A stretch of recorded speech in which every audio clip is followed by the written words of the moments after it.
জীবনে সংঘর্ষ করা কতটা জরুরি এই ছোট্ট গল্পটা তোমাকে এটাই বলবে। তাই এটা পুরোটা শুনবে। একদিন একটি লোক তার বাগানে বসে প্রকৃতির আনন্দ উপভোগ করছিল। তারপর সে দেখল একটি প্রজাপতির বাচ্চা তার গুটি থেকে বের হওয়ার চেষ্টা করছে। লোকটি খুবই উৎসুক হয়ে সেটা দেখছিল আর তার বাইরে বেরোনোর অপেক্ষা করতে থাকলো। প্রজাপতির বাচ্চাটি কিছুক্ষণ সংঘর্ষ করার পর হাঁফিয়ে গেল আর নড়াচড়া বন্ধ করে দিল। এটা দেখে ওই লোকটির দয়া হলো। সে ওই প্রজাপতিটিকে সাহায্য করার সিদ্ধান্ত নিল।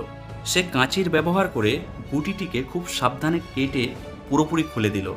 প্রজাপতির বাচ্চাটি খুব সহজেই বাইরে চলে এলো, কিন্তু তার শরীর ফুলে ছিল আর তার পাখনা দুটো অবিকশিত ছিল।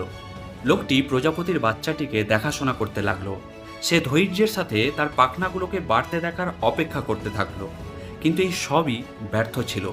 ওই প্রজাপতিটা ওড়ার জন্য সংঘর্ষ করতে থাকলো আর নিজের ছোট্ট জীবনটা ধুঁকিয়ে ধুঁকিয়ে বাঁচতে থাকলো। কারণ প্রকৃতি প্রজাপতির শরীরকে এমনভাবে বানিয়েছে যে তাকে ওড়ার আগে কিছু সংঘর্ষ করতেই হয়। এই গল্পটি থেকে আমরা দুটো শিক্ষা পাই। প্রথমটা প্রজাপতির থেকে, যে জীবনে কিছু সংঘর্ষ খুবই জরুরি হয়ে থাকে, কারণ সংঘর্ষের দ্বারাই মানুষ যোগ্য তৈরি হয়। আর দ্বিতীয়টা ওই লোকটির থেকে, যে কারোর সাহায্য করার আগে এটা বিচার করে অবশ্যই দেখা উচিত যে তার কাকে বেশি দরকার, তোমার সাহায্যের নাকি ওই সংঘর্ষের।